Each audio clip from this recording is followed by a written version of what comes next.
Nah, sekarang kita akan masuk kepada pertahanan kedua secara humoral, yaitu pembentukan antimikroba. Yang pertama itu adalah interferon atau antivirus. Jadi kalau ada virus menyerang sel target, kemudian di sel target ini dia bisa ada dua hal. Pertama adalah memproduksi virus baru atau dia mempengaruhi mRNA dan DNA dari sel target, tetapi dia menghasilkan interferon. Nah, ketika si interferon ini keluar dari sel target, maka si interferon ini bisa masuk ke dalam sel tetangga, sel yang ada di sekitar sel target ini.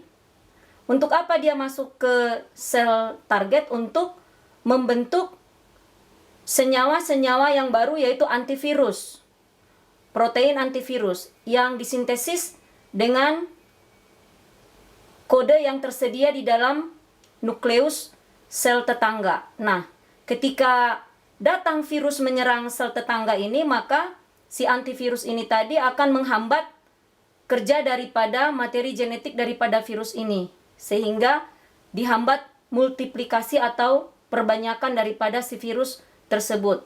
Nah, demikian seterusnya untuk interferon. Berikutnya itu adalah antimikroba yang kedua, yaitu adalah komplemen.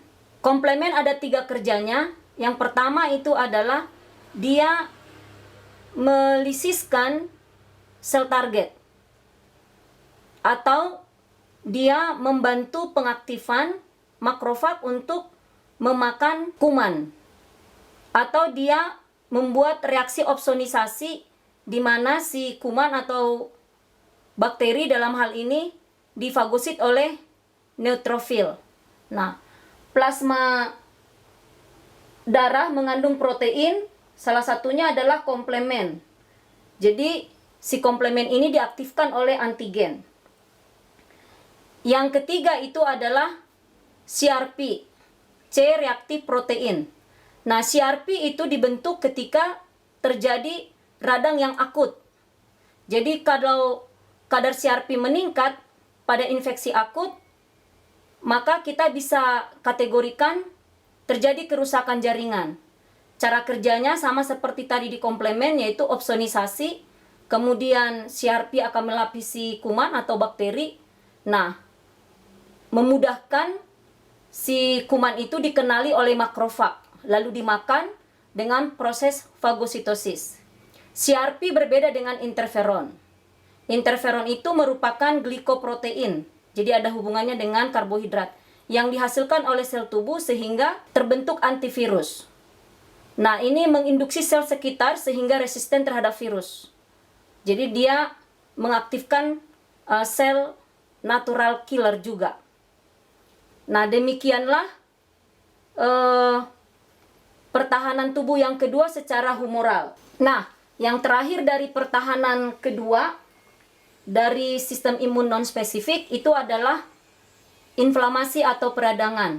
Misalnya, tubuh kita ada yang luka, tertusuk jarum atau tersayat atau tergores, maka bisa masuk patogen.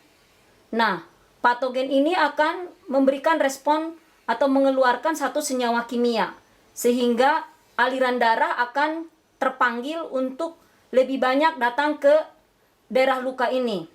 Ini juga dipengaruhi oleh bradikinin yang bisa menyebabkan vasodilatasi pada pembuluh darah, sehingga volume atau diameternya itu jauh lebih besar karena banyak aliran darah ke sini.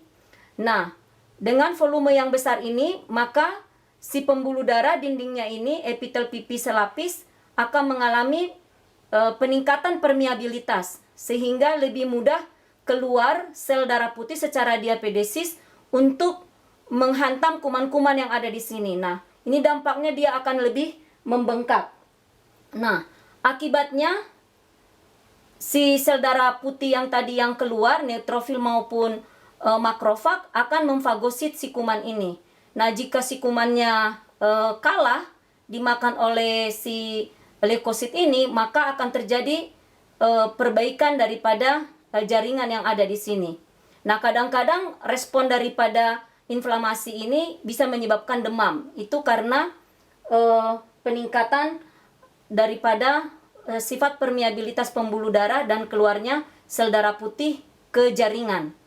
Nah, setelah kuman itu tadi diserang atau dimakan atau difagosit oleh leukosit, maka akan terjadi perbaikan jaringan di sini.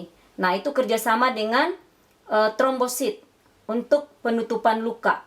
Demikianlah pertahanan non-spesifik di dalam tubuh kita. Nah, demikianlah anak-anak penjelasan Ibu tentang sistem imun non-spesifik. Nanti kalian kerjakan tugas berikutnya. Tetap jaga kebersihan, sering cuci tangan, makan makanan yang bergizi, kemudian istirahat dan olahraga. Semak 2 bisa!